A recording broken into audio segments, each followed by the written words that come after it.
Aujourd'hui, me voici vers vous avec le dernier livre de Pascal Gillet, Issa Abdullah, paru aux éditions Chloé Delis. Alors ce livre a un grand mérite, c'est que Pascal est arrivé à nous montrer ce nuage de migrants qui pour nous est indistinct, on sait les migrants, on ne sait pas trop. Et elle est arrivée, avec l'aide d'Issa, naturellement, à mettre le spot sur lui. Donc nous en voyons un qui sort de la masse, lumière et tout, et il nous raconte son histoire à travers la plume, à l'aide de la plume de Pascal. On a un gamin de 13 ans qui habite au Tchad et qui un jour est envoyé par sa famille avec l'âne et son meilleur ami Bachar en ville pour acheter ce dont ils ont besoin pour fêter l'Aïd dignement dans le village. Donc c'est une grande joie, les deux gamins sont tout fiers, ils s'en vont, plaisantant, et malheureusement ils n'en reviendront jamais avec les marchandises parce que chemin faisant, ils sont attaqués et enlevés. Ils sont enlevés dans un camion par des gens qui ne sont pas aimables du tout, qui vont les utiliser pour les faire travailler gratuitement. On les bat s'ils ne sont pas d'accord, ils sont très maltraités, pratiquement comme du bétail. Il va perdre bientôt de vue son ami Bachar, et puis il va continuer son périple tout seul, avec d'autres compagnons d'infortune. Et ça va durer des années, parce que ça commence quand il a 13 ans et on le retrouve à 19 ans ici en Belgique, qui rencontre Pascal. Il passe de maître en maître, on le vend, on l'échange, il s'échappe, enfin il y a beaucoup d'aventures, mais malheureusement elles sont vraies, donc elles ne sont pas amusantes.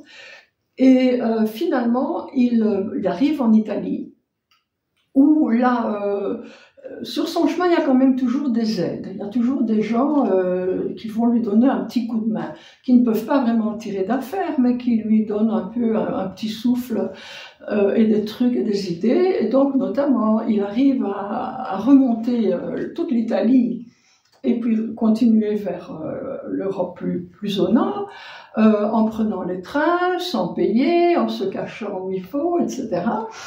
Il devient très astucieux, très très débrouillard.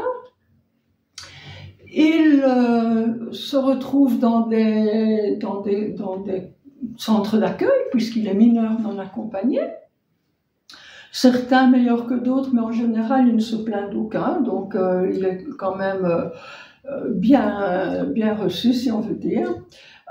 Ça lui permet de ressentir le savon, d'avoir des vêtements propres et d'être un peu en paix, enfin très en paix par rapport à ce qu'il a eu avant. Faire d'autres rencontres, échanger d'autres histoires, d'autres expériences. Il monte jusqu'au Danemark et puis en Suède, de façon amusante dans la ville où habite ma sœur à Tébou. Et puis il redescend et il finit par entrer en contact quand même avec sa famille après tant d'années. Ils sont beaucoup de larmes au téléphone et il apprend qu'il a un frère aîné dont il ne se souvenait pas tellement, qui lui est parti et vit en France ou en Belgique, on lui dit.